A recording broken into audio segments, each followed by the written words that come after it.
प्रेत बाधा जन्य विविध स्वप्न तथा उनका प्रायश्चित विधान। श्री गरुड़ ने कहा, हे देवेश, पिशाच योनि में रहने वाले प्रेत क्या क्या करते हैं, वे क्या कहते हैं, उसे आप कहिए। श्री भगवान ने कहा, हे पक्षीराज, उनका जैसा स्वरूप है, जो उनकी पहचान है और जिस प्रकार वे स्वप्न दिखाते हैं, वह सब मैं तुम्हें सुनाता हूँ। भूख प्यास से दुखित वे अपने घर में प्रवेश करते हैं, उसी वायु रूपी देह में प्रविष्ट होकर अपने वंशजों को अपना चिन्ह दिखाते हैं। प्रेत अपने पुत्र, अपनी स्त्री तथा अपने बंधु बांधवों के पास जाता है और अश्व, हाथी, बैल अथवा मनुष्य का विकृत रूप धारण करके वह स्वप्न में दिखाई देता है। जो व्यक्ति सोकर उठने पर अपने को शैया पर विपरीत स्थिति में देखता है, वह अवस्थित प्रेत योनि के कारण हुई है, ऐसा मानना चाहिए। यदि स्वप्न में अपने आप को जंजीर में बंधा हुआ देखे और मरा हुआ पूर्वज निंदनीय वेश में दिखाई दे, खाते हुए व्यक्ति का अन्न लेकर भाग जाए और प्यास से पीड़ित वह अपना या पराये का जलपान कर ले, तो उसे पिशाच योनि में गया हुआ माने। यदि स्वप्न में वह बैल की सवारी करता है, बैलों के साथ कहीं जाता है, डर कर आकाश या भूख से व्याकुल होकर तीर्थ में चला जाता है, अपनी वाणी से गौ, बैल, पक्षी और घोड़े की भाषा बोलता है, उसे हाथी, देव, भूत, प्रेत तथा निशाचर के चिन्ह दिखाई देते हैं, तो उसे पिशाच योनि प्राप्त हुआ ही माने। हे पक्षेंद्र, प्राणी को स्वप्न में प्रेत योनि से संबंधित बहुत से चिन्ह दिखाई देते हैं। जो स्वप्न में अपनी जीवित स्त्री, अपने जीवित भाई, पुत्र या पुत्री को मरा हुआ देखे, तो उसे प्रेत दोष समझना चाहिए। प्रेत दोष से ही व्यक्ति स्वप्न में भूख प्यास से व्यथित होकर दूसरे से याचना करता है तथा तीर्थ में जाकर पिंडदान करता है। यदि स्वप्न में घर से निकलते हुए पुत्र, पिता, भ्राता, पति तथा पशु दिखाई दे, तो ऐसा प्रेत दोष से दिखाई देता है। हे द्विराज, स्वप्न में ऐसे चिन्ह दिखाई देने पर प्रायश्चित करने का विधान बताया गया है। घर या तीर्थ में स्नान करके मनुष्य बेल के वृक्ष में जल तर्पण करे तथा वेद पारंगत ब्राह्मण की सम्यक पूजा करके उन्हें काले धान्य का दान दे। तदनंतर यथाशक्ति हवन करके गरुड़ महापुराण का पाठ करे। जो मनुष्य श्रद्धा पूर्वक प्रीत चिन्ह बताने वाले इस अध्याय का पाठ करता है अथवा सुनता है, उसका प्रेत दोष स्वतः ही नष्ट हो जाता है। अल्प मृत्यु के कारण तथा बालकों की अंत्येष्टि क्रिया का निरूपण। श्री गरुड़ ने कहा, हे प्रभु, वेद का यह कथन है कि अकाल में किसी की मृत्यु नहीं होती है, तो फिर राजा या क्षत्रिय ब्राह्मण किस कारण से अकाल मृत्यु को प्राप्त होते हैं? ब्राह्मण ने जैसा पहले कहा था वह असत्य दिखाई देता है। हे भगवान, वेदों में यह कहा गया है कि मनुष्य 100 वर्ष तक जीवित रहता है। इस भारतवर्ष में ब्राह्मण, क्षत्रिय एवं वैश्य वर्ण वाली द्विजातियां शूद्र और मलेच्छ रहते हैं। किस कारण से कलिकाल में या शतायु नहीं देखे जाते? बालक, धनवान, निर्धन, सुकुमार, मूर्ख, ब्राह्मण, अन्य वर्ण वाले, तपस्वी, योगी, महाज्ञानी, सर्वज्ञानरत, लक्ष्मीवान, धर्मात्मा, अद्वितीय पराक्रमी, जो कोई भी हो इस वसुध जो कोई भी हो प्राप्त करते हैं।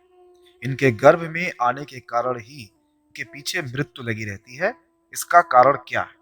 श्री भगवान ने कहा, हे महाज्ञानी गरुड़, तुम्हें साधुवाद है, तुम मेरे प्रिय भक्त हो, अतः प्राणी की मृत्यु से संबंधित गोपनीय बात को सुनो। हे पक्षीराज कश्यप पुत्र, महातेजस्वी गरुड़, विधाता द्वारा निश्चित की गई मृत्यु प्राणी के पास आती है और शीघ्र ही उसे लेकर यहाँ से चली जाती है। प्राचीन काल से ही वेद का यह कथन है कि मनुष्य 100 वर्ष तक जीवित रहता है, किंतु जो व्यक्ति निंदित कर्म करता है वह शीघ्र ही विनष्ट हो जाता है। जो वेदों का ज्ञान न होने के कारण वंश परंपरा के सदाचार का पालन नहीं करता है, वह आलस्यवश कर्म का परित्याग करता है। जो सदैव त्याज्य कर्म को सम्मान देता है, जो जिस किसी के घर में भोजन कर लेता है, जो पर स्त्री में अनुरक्त रहता है, इसी प्रकार के अन्य महादोषों से मनुष्य की आयु क्षीण हो जाती है। श्रद्धाहीन, अपवित्र, नास्तिक, मंगल का परित्याग करने वाले, परद्रोही, असत्यवादी ब्राह्मण को मृत्यु अकाल में ही यमलोक ले जाती है। प्रजा की रक्षा न करने वाला, धर्माचरण से हीन, क्रूर, व्यसनी, मूर्ख, वेदानुशासन से पृथक और प्रजा पीड़क क्षत्रिय को यम का शासन प्राप्त होता है। ऐसे दोषी ब्राह्मण एवं क्षत्रिय मृत्यु के वशीभूत हो जाते हैं और यम यातना को प्राप्त करते हैं। जो अपने कर्मों का परित्याग तथा जितने मुख्य आचरण हैं उनका परित्याग करता है और दूसरे के कर्म में निरत रहता है, वह निश्चित ही यमलोक में जाता है। जो शूद्र द्विज सेवा के बिना अन्य कर्म करता है वह यमलोक जाता है। तदनंतर वह उत्तम, मध्यम या अधम कोटि वाले यमलोक में पहुंचकर दुख भोगता है। जिस दिन स्नान, दान, जप, होम, स्वाध्याय और देव पूजन नहीं होता, मनुष्यों का वह दिन व्यर्थ हो जाता है। रसोद्दूत, यह शरीर अनित्य, अध्रुव तथा आधारहीन है। हे पक्षींद्र, अब मैं अन्न और जल से बने हुए इस शरीर के गुणों का वर्णन करता हूँ। प्रातः काल संस्कृत सुपाचित अन्न निश्चित ही सायंकाल नष्ट हो जाता है, अतः उस अन्न के रस से पुष्ट शरीर में नित्यता कैसे आ सकती है? हे गरुड़, अपने प्राकृत कर्मों के अनुसार शरीर तो मिल चुका है। इस तरह यथा योग्य शरीर निर्माण रूप आधा कार्य तो हो चुका है, पर आगे दुष्कर्मों से बचने के लिए एवं अपनी सुरक्षा के लिए परम औषध का सेवन करना चाहिए। क्या यह शरीर अन्नदाता पिता या जन्म देने वाली माता का है अथवा उन दोनों का है? यह राजा का है या बलवान का है?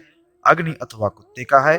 कीटाणु, विष्ठा अथवा भस्म के रूप में परिणत होने वाले इस शरीर के लिए श्रेष्ठतम यज्ञ कौन सा हो सकता है? पाप विनाश के निमित्त प्राणी को उत्कृष्ट यत्न करना चाहिए। जीव ने अनेक बार इस संसार में जन्म ग्रहण कर मन, वाणी और शरीर के द्वारा पाप कर्म किया है।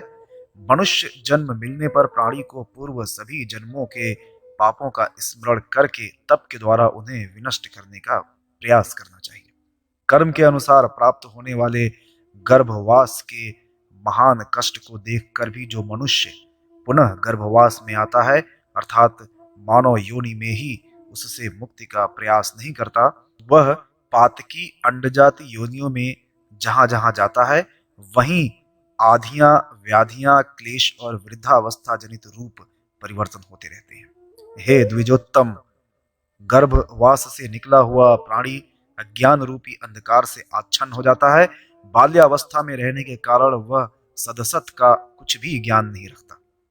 यवनांधकार से वह अंधा हो जाता है। इस बात को जो देखता है वह मुक्ति का भागी है। प्राणी चाहे बालक हो, चाहे युवा हो अथवा वृद्ध हो, वह जन्म लेने के बाद मृत्यु को अवश्य प्राप्त होता है। धनी, निर्धन, सुकुमार, कुरूप, मूर्ख, विद्वान, ब्राह्मण या अन्य वर्ण वाले जनों की भी यही स्थिति होती है। मनुष्य चाहे तपस्वी, योगी, परम ज्ञानी, दानी, लक्ष्मीवान, धर्मात्मा, अतुलनीय, पराक्रमी कोई भी हो, मृत्यु से नहीं बच सकता है। बिना मनुष्य देह को प्राप्त किए सुख दुख का अनुभव नहीं किया जा सकता है। व्यक्ति प्राकृत कर्म के पाश में बंध कर मृत्यु को प्राप्त करता है। गर्भ से लेकर 5 वर्ष तक मनुष्य के ऊपर पाप का अल्प प्रभाव पड़ता है, किंतु उसके बाद वह यथा योग्य पाप के न्यूनाधिक प्रभाव का भागी होता है।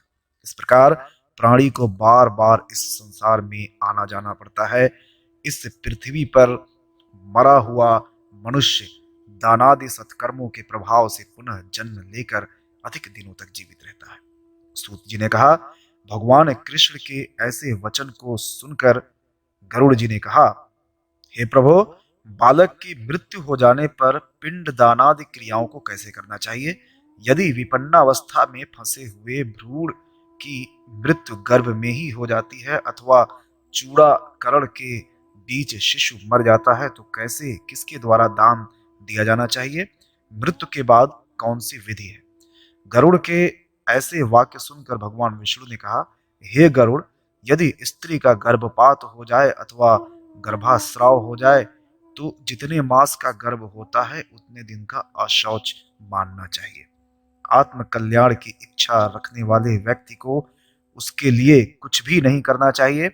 यदि जन्म से लेकर चूड़ाकरण संस्कार के बीच बालक की मृत्यु हो जाती है तो उसके निमित्त यथाशक्ति बालकों को दूध का भोजन देना चाहिए।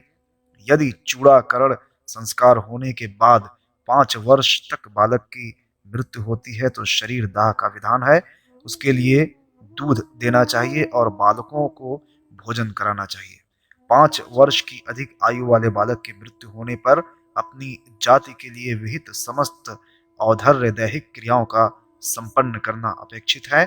ऐसे मृत बालक के कल्याणार्थ जल पूर्ण कुंभ तथा खीर का दान करना चाहिए, क्योंकि उसका ऋणानुबंध हो जाता है। हे पक्षींद्र, जन्म लेने वाले की मृत्यु और मृत्यु को प्राप्त हुए प्राणी का जन्म निश्चित है, अतः पुनः शरीर का जन्म न हो इसके लिए व्यक्ति को जीवन काल में जो कुछ अच्छा लगता है उसी का दान करना चाहिए।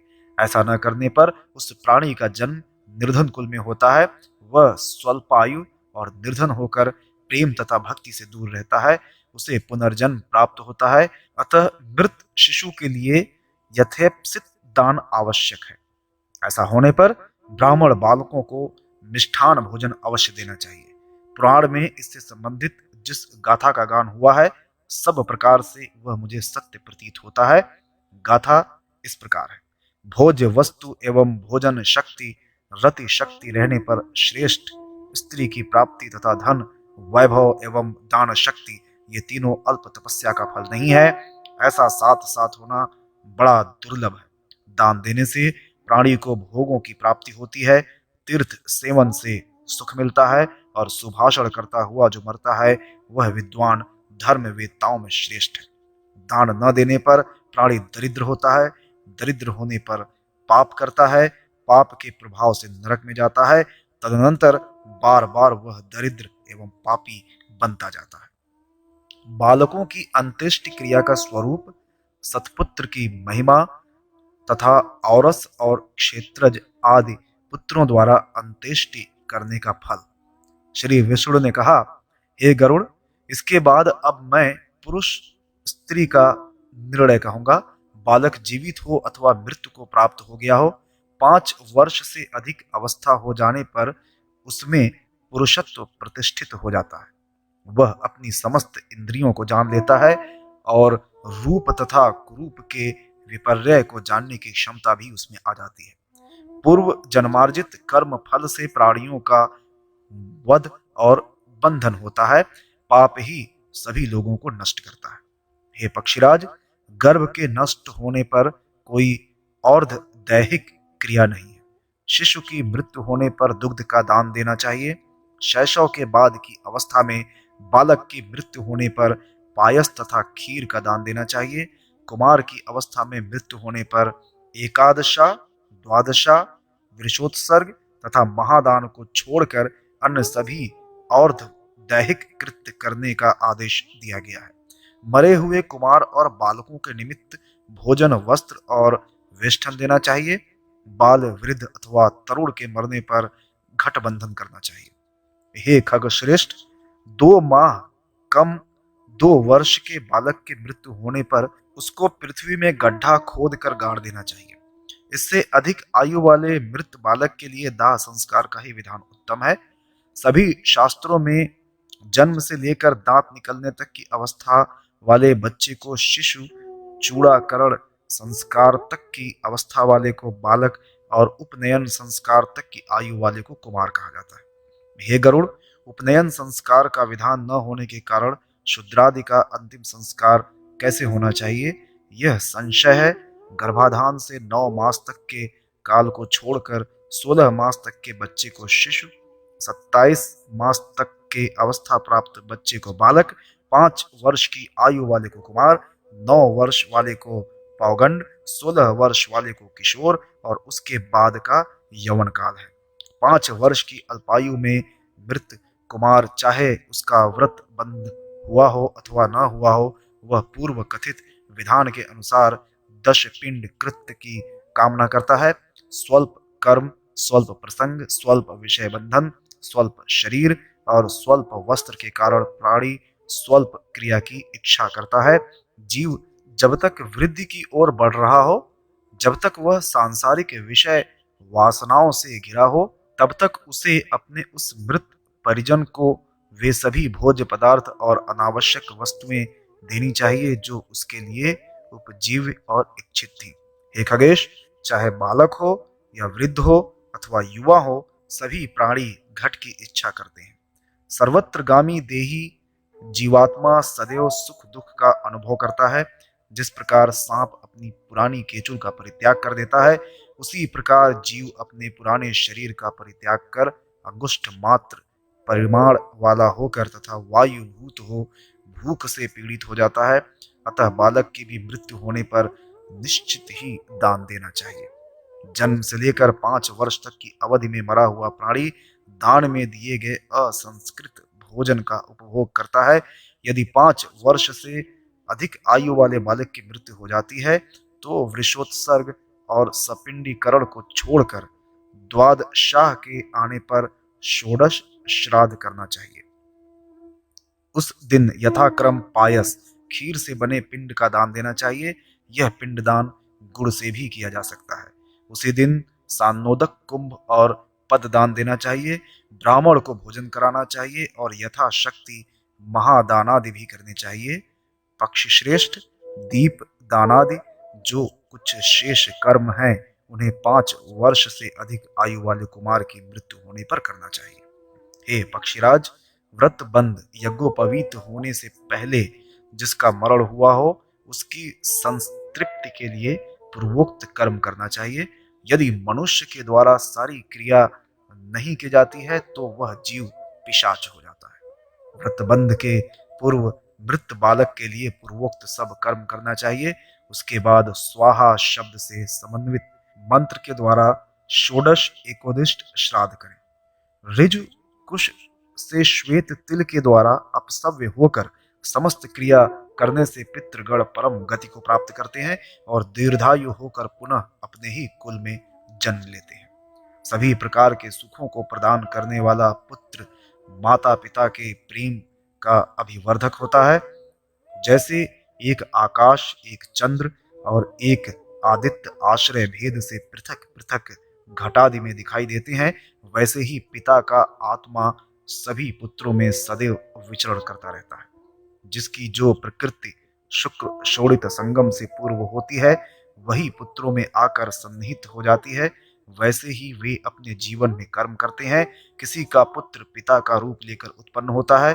पिता की अपेक्षा कोई अत्यधिक रूपवान, गुणवान तथा दान परायण होता है। इस संसार में कोई भी प्राणी एक समान न हुआ है और न होगा।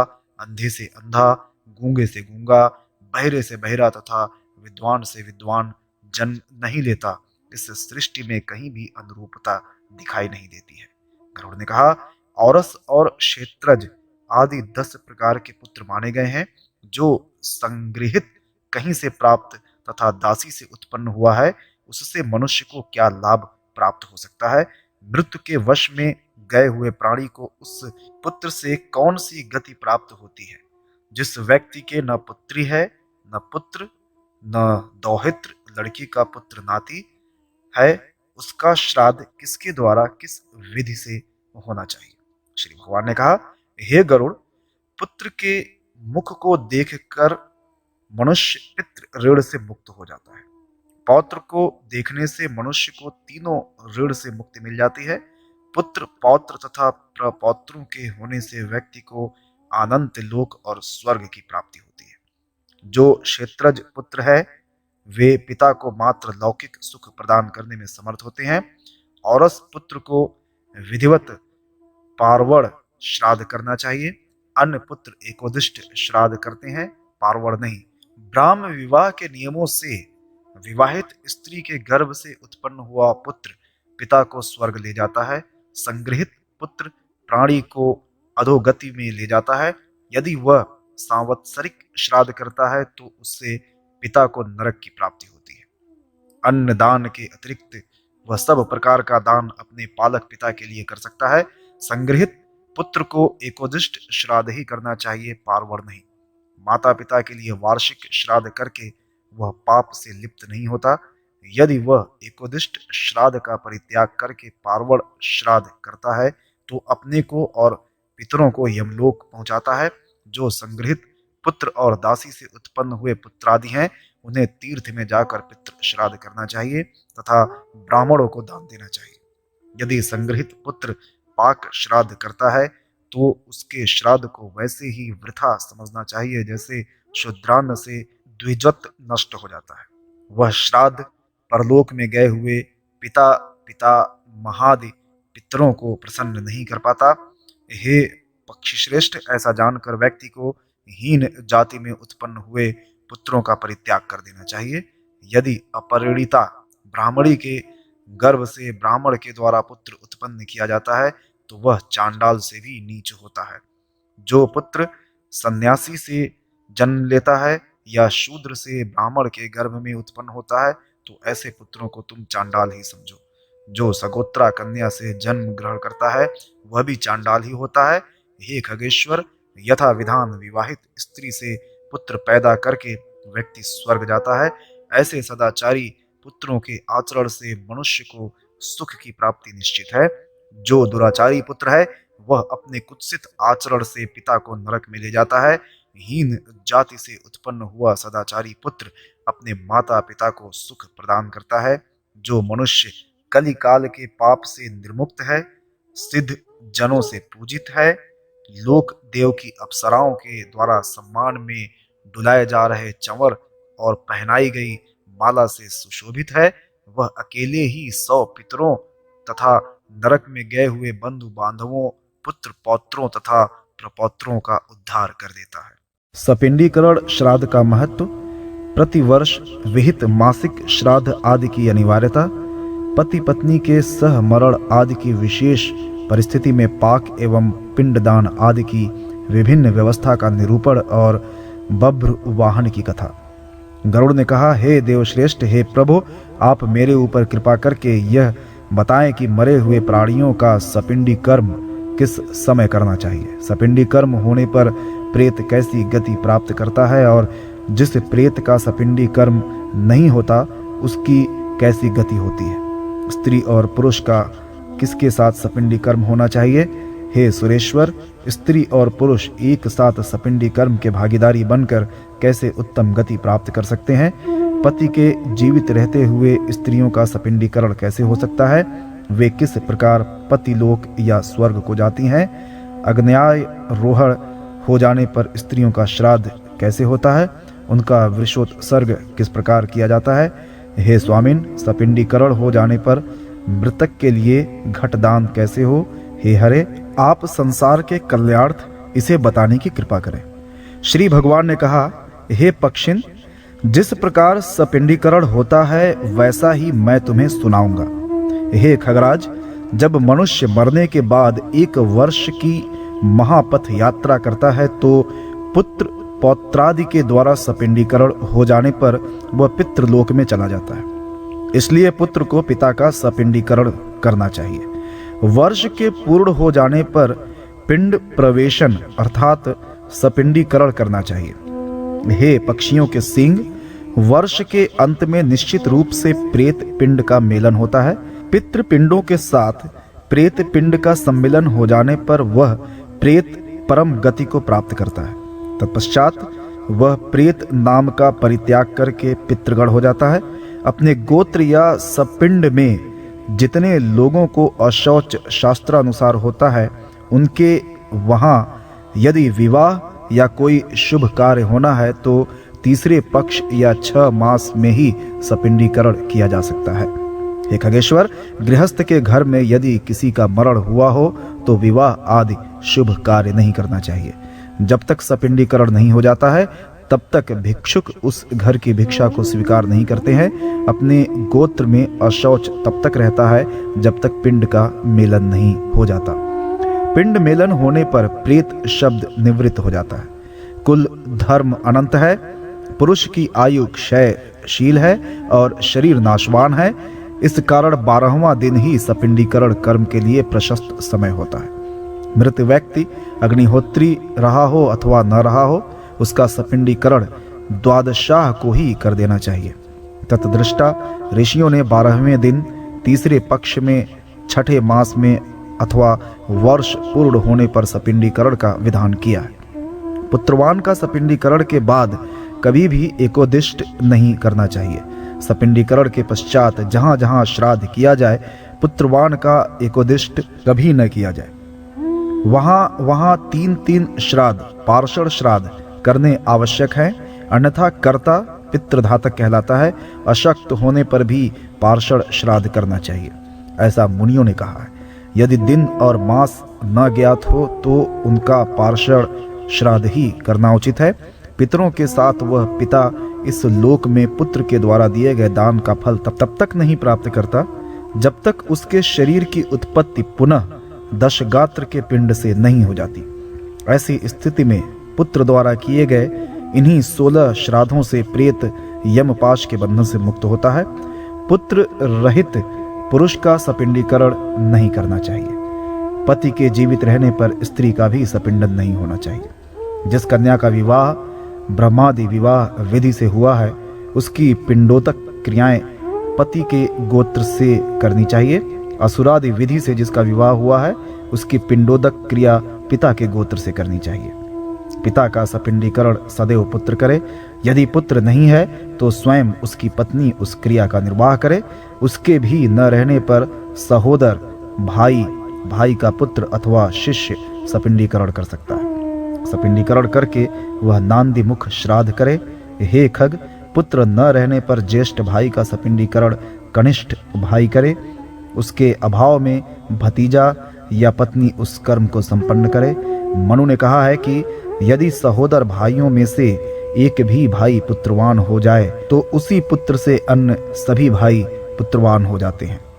यदि सभी भाई पुत्रहीन हैं तो उनका सपिंडीकरण उनकी पत्नी को करना चाहिए, अथवा वह पत्नी स्वयं न करके ऋत्विज से या पुरोहित से कराए। चूड़ाकरण एवं उपनयन संस्कार से संस्कृत पुत्र पिता के श्राद्ध को करे।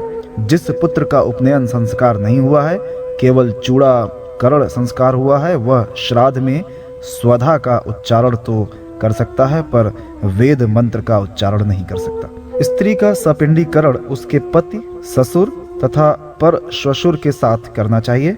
स्त्री जाति का यह कर्म भतीजा तथा सहोदर, छोटा भाई भी कर सकता है। संवत्सर पूर्ण होने के पहले अथवा वर्ष के पूर्ण होने पर दूसरे वर्ष के संधिकाल में जिन प्रेतों का सपिंडीकरण होता है, उनकी क्रिया पृथक नहीं की जा सकती।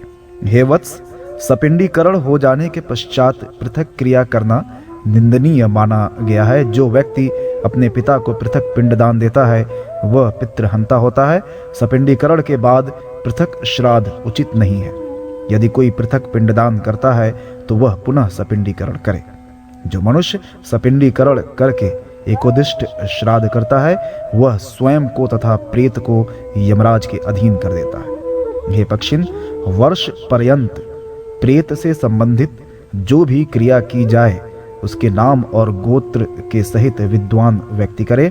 सपिंडीकरण कर देने पर भोजन और घटादि का दान, पददान तथा अन्य जो दान हैं उन्हें एक को मृत व्यक्ति को ही उद्देश्य करके देना चाहिए। वर्ष भर के लिए अन्न और जल पूर्ण घटादि की संख्या का निर्धारण करके ब्राह्मण को प्रदान करे। पिंडदान देने के पश्चात यथा शक्ति वर्ष भर के लिए उपयोगी समस्त सामग्री दान में दें। ऐसा होने पर मृत व्यक्ति दिव्य देह धारण करके विमान द्वारा सुख पूर्वक यमलोक चला जाता है। पिता के जीवित रहने के कारण मृत पुत्र का पिता के साथ सपिंडीकरण नहीं हो सकता, अर्थात उसका सपिंडीकरण पितामह आदि के साथ होगा। ऐसा ही पति के जीवित होने पर स्त्रियों का सपिंडीकरण उसकी श्वश्रु आदि के साथ होगा। पति की मृत्यु हो जाने के बाद चौथे दिन जो पतिव्रता स्त्री अपने शरीर को अग्नि में समर्पित कर देती है, उसका वृषोत्सर्गादि कर्म पति की क्रिया के ही दिन करना चाहिए। पुत्री का पुत्रोत्पत्ति के पूर्व पति के गोत्र वाली होती है। पुत्रोत्पत्ति के बाद वह पुनः पिता के गोत्र में आ जाती है। पुत्रिका उस कन्या को कहते हैं जिस कन्या का पिता विवाह के समय जामाता से यह तय कर लेता है कि इस कन्या से जो पुत्र पैदा होगा वह मेरा पुत्र होगा। यदि स्त्री अपने पति के साथ अग्नि में आरोहण करती है तो उसके पति के साथ समस्त अर्ध दैहिक क्रिया करनी चाहिए, किंतु क्षय तिथि में पुत्र को उसका श्राद्ध पृथक रूप से करना चाहिए। यदि पति पत्नी पुत्र रहित हैं और वे दोनों एक ही दिन मर जाते हैं तथा उनका दाह संस्कार एक ही चिता पर होता है तो उन दोनों के श्राद्धों को पृथक पृथक करना चाहिए, किंतु पत्नी का सपिंडीकरण पति के साथ ही होगा। यदि पति के साथ पत्नी का पिंडदान पृथक पृथक होता है तो उस पिंडदान से वह दंपत्ति पाप लिप्त नहीं होता। यह मेरा सत्य वचन है। यदि पति पत्नी दोनों का एक ही चिता पर दाह संस्कार होता है तो उन दोनों के लिए पाक एक ही साथ बनाया जाए, किंतु पिंडदान पृथक पृथक होना चाहिए। एकादशाह को वृषोत्सर्ग, षोडश प्रेत श्राद्ध, घटादिदान, पददान और जो महादान हैं उन्हें पति पत्नी का वर्ष पर्यंत पृथक पृथक ही करना चाहिए। ऐसा करने से प्रेत को चिरकालीन संतृप्ति प्राप्त होती है। एक गोत्र से संबंधित एक साथ मरे हुए स्त्री अथवा पुरुष से संबंध कृत्य में आहुति की वेदी एक ही होनी चाहिए, किंतु होम पृथक पृथक होना चाहिए।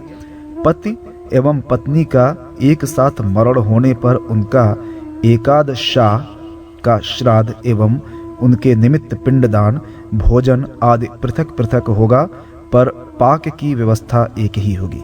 यह विधान केवल पति पत्नी के एक साथ मरण में ही है, अन्य किसी के मरण में ऐसा विधान गर्हित है। पुत्र माता पिता के लिए एक ही पाक से यथा विधान श्राद्ध करता है। विकिरानंददान एक और पिंडदान पृथक पृथक करना चाहिए। इसी विधि का पालन तीर्थ, पितृपक्ष अथवा चंद्र और सूर्य ग्रहण के अवसर पर भी होना चाहिए। जब स्त्री अपने मृत पति के साथ अग्नि में जलती है तो अग्नि उसके शरीर को अवश्य जला देती है, किंतु आत्मा को कष्ट नहीं दे पाती। जिस प्रकार अग्नि में प्रज्वलित धातुओं का मात्र मल ही जलता है, उसी प्रकार अमृत के समान अग्नि में प्रविष्ट हुई नारी का शरीर दग्ध होता है। पुरुष शुद्ध होकर दिव्य देहधारी हो जाता है, जिसके कारण वह खौलते हुए तेल, दहकते हुए लौह तथा अग्नि से कदापि नहीं जलता। इसी प्रकार पति के साथ चिता में जली हुई स्त्री को कभी जला हुआ नहीं मानना चाहिए, क्योंकि उसकी अंतरात्मा मरे हुए पति की अंतरात्मा से मिलकर एक हो जाती है। यदि स्त्री पति का साथ छोड़ करके अन्यत्र अपने प्राणों का परित्याग करती है तो वह पति लोक में तब तक नहीं पहुंच पाती जब तक प्रलय नहीं हो जाता। धन दौलत से युक्त माता पिता को छोड़कर जो स्त्री अपने मरे हुए पति का अनुगमन करती है वह चिरकाल तक सुखोपभोग करती है। वह पति संयुक्ता नारी उस स्वर्ग में 3.5 करोड़ दिव्य वर्षों तक नक्षत्रों के साथ स्वर्ग में रहकर अंत में महती प्रीति प्राप्त करके ऐश्वर्य संपन्न कुल में उत्पन्न होती है। धर्म पूर्वक विवाहिता जो स्त्री यदि पति संगति नहीं करती है तो जन्म जन्मांतर तक दुखी, दुःशीला और अप्रिय वादिनी होती है। जो स्त्री अपने पति को छोड़कर पर पुरुष की अनुगामिनी हो जाती है वह अन्य जन्मों में चमगादड़ी, छिपकली, मोहनी और द्विमुखी सर्पिणी होती है। अतः स्त्री को मन, वाणी और कर्म इन सभी के द्वारा प्रयत्न पूर्वक अपने मृत या जीवित पति की सेवा करनी चाहिए। पति के जीवित रहते हुए अथवा उसके मरने पर जो स्त्री व्यभिचार करती है वह अनेक जन्मों तक वैधव्य जीवन प्राप्त करती है और दुर्भाग्य उसका साथ नहीं छोड़ता। देवता और पितरों को श्राद्ध पूर्वक जो कुछ दिया जाता है उसका समग्र फल उसे पति की पूजा करने से ही प्राप्त हो जाती है। इसलिए स्त्री को पति की ही पूजा करनी चाहिए। हे पक्ष श्रेष्ठ, पातिव्रत्य धर्म रूप सत्कर्म का पालन करने पर स्त्री चिरकाल तक पतिलोक में निवास करती है। जब तक सूर्य और चंद्र विद्यमान हैं तब तक वह स्वर्ग में देवतुल्य बनी रहती है। उसके बाद दीर्घायु प्राप्त करके इस लोक में वैभवशाली कुल में जन्म लेती है तथा कभी भी पति वियोग का दुख नहीं झेलती। हे खगराज, मैंने यह सब तुम्हें बता दिया। अब मृत प्राणी को सुखी प्रदान करने वाले विशेष कर्म को बताऊंगा। मृत्यु के बाद द्वादशाह के दिन यथा विधि सपिंड नादि समस्त कार्य करके वर्ष पर्यंत प्रतिदिन जल पूर्ण घट और अन्न का दान एवं मासिक श्राद्ध करना चाहिए। हे पक्षिन, प्रेत कार्य को छोड़कर अन्य किए हुए कार्य की आवृत्ति नहीं होनी चाहिए। यदि कोई मनुष्य अन्य कर्म करता है तो पूर्व का किया गया कार्य विनष्ट हो जाता है। मृतक के द्वादशाह के दिन विहित कृत वर्ष पर्यंत पुनः करने चाहिए। इससे प्रेत अक्षय सुख प्राप्त करता है। प्रति मास जल से परिपूर्ण संनोदक घट का दान करना चाहिए। हे तार्क्ष, वृद्धि श्राद्ध के कारण जो पुत्र अपने पिता का सपिंडीकरण श्राद्ध कर देता है तो भी उसे प्रत्येक मास में एक पिंड अन्न और जल से पूर्ण कुंभ का दान करना चाहिए। तार्क्ष ने कहा, हे विभो, आपने जिन प्रेतों का वर्णन किया है वे इस धरती पर कैसे निवास करते हैं, उनके रूप किस प्रकार के होते हैं, वे कौन कौन से कर्म फलों के द्वारा महाप्रेत और पिशाच बन जाते हैं और किस शुभ दान से प्राणी की प्रेत योनि छूट जाती है। हे मधुसूदन, समस्त जगत के कल्याणार्थ मुझको यह सब बताने की कृपा करें। श्री कृष्ण ने कहा, हे तार्क्ष, तुमने मानव कल्याण के लिए बहुत अच्छी बात पूछी। प्रेत का लक्षण मैं कह रहा हूं, उसे सावधान होकर सुनो। यह अत्यंत गुप्त है, जिस किसी के सामने इसको नहीं कहना चाहिए। तुम मेरे भक्त हो, इसलिए मैं तुम्हारे सामने इसे कह रहा हूं। हे पुत्र गरुड़, तुम्हारे समय में बब्रवाहन नाम का एक राजा था जो महोदय कान्यकुब्ज नामक सुंदर नगर में रहता था।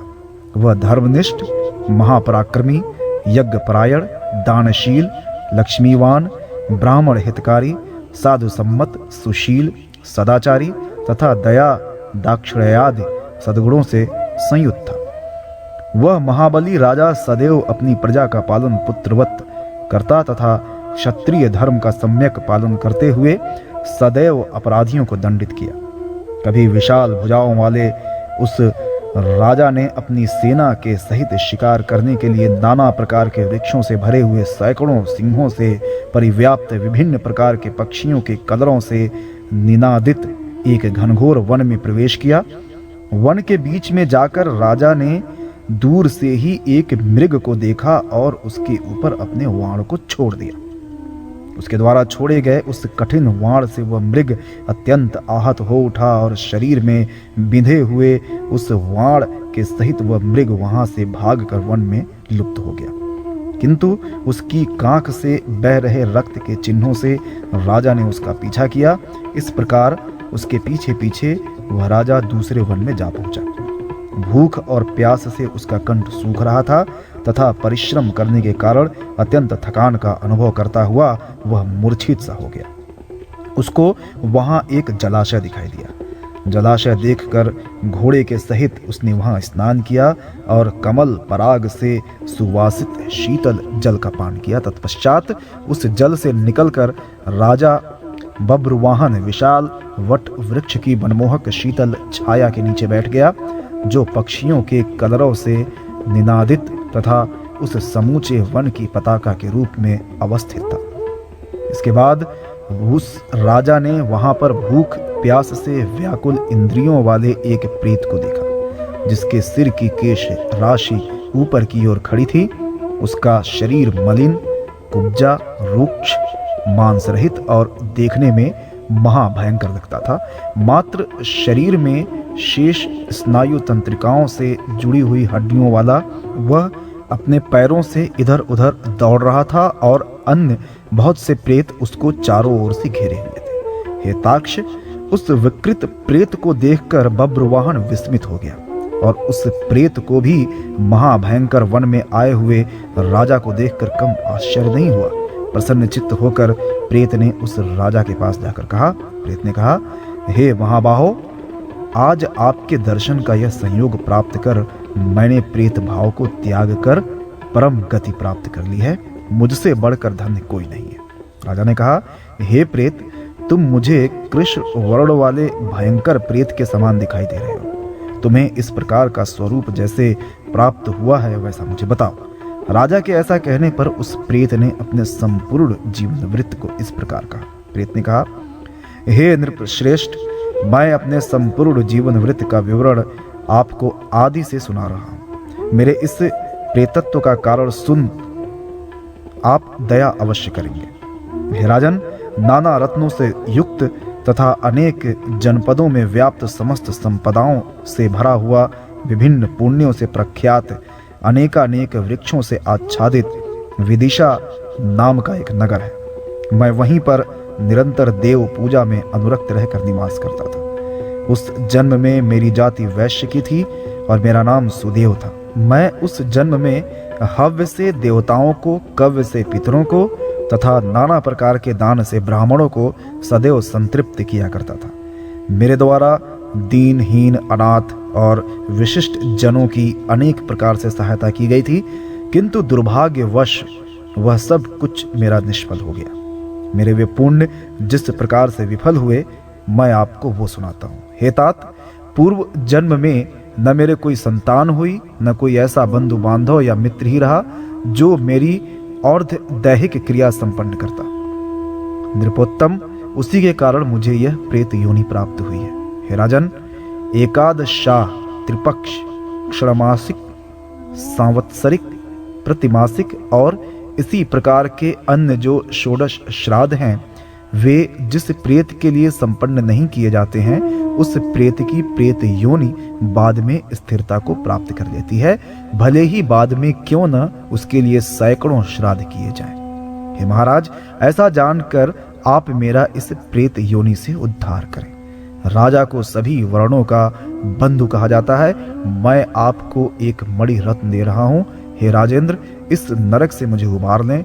हे नृप श्रेष्ठ, हे महाबाहो, यदि आपकी मेरे ऊपर कृपा है तो जिस प्रकार से मुझे शुभ गति प्राप्त हो, मेरे लिए वही उपाय करें और आप अपना भी समस्त प्रकार से अर्ध दैहिक कार्य करें। राजा ने कहा, हे प्रेत, अर्ध दैहिक कर्म करने पर भी प्राणी कैसे प्रेत हो जाते हैं? जिन कर्मों को करने से उन्हें पिशाच होना पड़ता है, तुम उसे भी बताओ। प्रेत ने कहा, हे नृपश्रेष्ठ, जो लोग देव द्रव्य, ब्राह्मण द्रव्य और स्त्री एवं बालकों के संचित धन का अपहरण करते हैं, वे प्रेत योनि प्राप्त करते हैं। जिनके द्वारा तपस्विनी, सगोत्रा एवं अगम्या स्त्री का भोग किया जाता है, जो कमल पुष्पों की चोरी करते हैं, वे महाप्रेत होते हैं। हे राजन, जो हीरा, मूंगा, सोना और वस्त्र के अपहरता हैं, जो युद्ध में पीठ दिखाते हैं, जो कृतघ्न, नास्तिक, क्रूर तथा दुस्साहसी हैं, जो पंचयज्ञ नहीं करते किंतु बहुत बड़े बड़े दान देने में अनुरक्त रहते हैं, जो अपने स्वामी से वैर करते हैं, जो मित्र और ब्राह्मण द्रोही हैं, जो तीर्थ में जाकर पाप कर्म करते हैं, वे प्रेत योनि में जन्म लेते हैं। हे महाराज, इस प्रकार इन सभी प्राणियों का जन्म प्रेत योनि में होता है। राजा ने कहा, हे प्रेतराज, इस प्रेत तत्व से तुम्हें और तुम्हारे साथियों को कैसे मुक्ति प्राप्त हो सकती है? मैं किस प्रकार से अपना अर्ध दैहिक कर्म कर सकता हूँ? यह कार्य किस विधान से संभव है? यह सब मुझे बताओ। प्रेत ने कहा, हे राजेंद्र, संक्षेप में नारायण बलि की विधि सुने। मैंने सुना है कि सदग्रंथों का श्रवण, विष्णु का पूजन तथा सज्जनों का साथ प्रेत योनि को विनष्ट करने में समर्थ होता है। अतः मैं आपको प्रेतत्व भाव को नष्ट करने वाली विष्णु पूजा का विधान बताऊंगा। हे राजन, 2 सुवर्ण लेकर के उससे भगवान नारायण की सभी आभूषणों से विभूषित प्रतिमा का निर्माण करवाना चाहिए। मूर्ति को 2 पीले वस्त्रों से आच्छादित करके चंदन तथा अगुरु से सुवासित करें।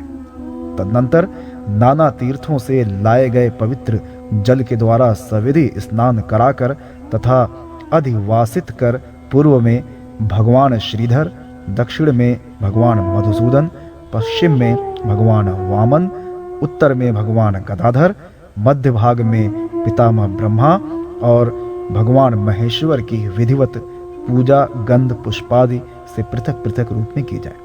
तत्पश्चात उस देवमंडल की प्रदक्षिणा करके अग्नि में देवताओं की संतुष्टि के लिए आहुति दें। घृत, दही और दूध से विश्व देवों को संतृप्त करें। उसके बाद यजमान फिर से स्नान करके विनम्रता पूर्वक एकाग्रचित्त से भगवान नारायण के सामने विधिवत अपनी अर्धवदैहिक क्रिया संपन्न करें। विनीत भाव से क्रोध एवं लोभ रहित होकर कार्य आरंभ करना चाहिए। इस अवसर पर सभी श्राद्ध एवं विशोत्सर्ग करने चाहिए। 13 ब्राह्मणों को वस्त्र, छत्र, जूता, मणि जटित अंगूठी, पात्र, आसन और भोजन देकर संतुष्ट करें। उसके बाद प्रेत कल्याण के लिए अन्न और जल पूर्ण कुंभ का दान देना चाहिए। शया दान करके घट दान भी प्रेत के उद्देश्य से करें। तदनंतर नारायण नाम ही सत्य है, ऐसा कहकर संपुट में स्थित भगवान नारायण की पूजा करें। ऐसा विधिवत करने पर निश्चित ही प्राणी को शुभ फल प्राप्त होता है। राजा ने कहा, हे प्रेत घट कैसा होना चाहिए, उसको प्रदान करने का क्या विधान है? सभी प्राणियों पर कृपा करने के लिए तुम प्रेत के लिए मुक्तिदायक घट के विषय में मुझे बताओ। प्रेत ने कहा, हे महाराज, आपने बड़ा अच्छा प्रश्न किया है। जिस दान से प्रेतत्व प्राप्त नहीं होता उसे मैं कहता हूं। प्रेत घट नाम का दान समस्त अमंगलों का विनाशक, दुर्गति को क्षय करने वाला यह प्रेत घट का दान सभी लोकों में दुर्लभ है। संतप्त स्वर्णमय घट बनवाकर उसे घृत और दूध से परिपूर्ण करके लोकपालों सहित ब्रह्मा, शिव और केशव को भक्ति पूर्वक प्रणाम कर ब्राह्मण को दान में दें। अन्य सैकड़ों दान देने से क्या लाभ? इसके मध्य भाग में ब्रह्मा, विष्णु, महेश तथा पूर्वादिक सभी दिशाओं में और कंठ भाग में यथाक्रम लोकपालों के विधिवत पुष्प, धूप और चंदनादि से पूजा करके उसे दूध और घी से पूर्ण स्वर्णमय घट दान में देना चाहिए। ये सभी दानों से बढ़कर दान है। इस दान से सभी महापातकों का विनाश हो जाता है। प्रेतत्व की निवृत्ति के लिए श्रद्धा पूर्वक यह दान अवश्य करना चाहिए। श्री भगवान ने कहा, हे वैनतेय, उस प्रेत के साथ इस प्रकार का वार्तालाप राजा का चल ही रहा था कि उसी समय उनके पद चिन्हों का अनुगमन करती हुई हाथी, घोड़े तथा रथ से परिव्याप्त उनकी सेना वहां आ पहुंची। सेना के वहां आ जाने पर प्रेत ने राजा को एक महामणि देकर प्रणाम किया और अपने प्रेतत्व विमुक्ति की प्रार्थना करके अदृश्य हो गया। उस वन से निकलकर राजा भी अपने नगर को चला गया। हे पक्षिन, नगर में पहुंचकर राजा ने उस प्रेत के द्वारा कही गई संपूर्ण और्ध्वदैहिक क्रिया को विधि विधान से संपन्न किया। उसके पुण्य से वह प्रेत बंधन विमुक्त होकर स्वर्ग चला गया। हे गरुड़, पुत्र के द्वारा दिए गए श्राद्ध से पिता को सद्गति प्राप्त होती है। इसमें आश्चर्य क्या है? जो मनुष्य इस पुण्यदायक इतिहास को सुनता है और जो सुनाता है, वह पापाचार से युक्त होने पर भी प्रेतत्व योनि को प्राप्त नहीं होता।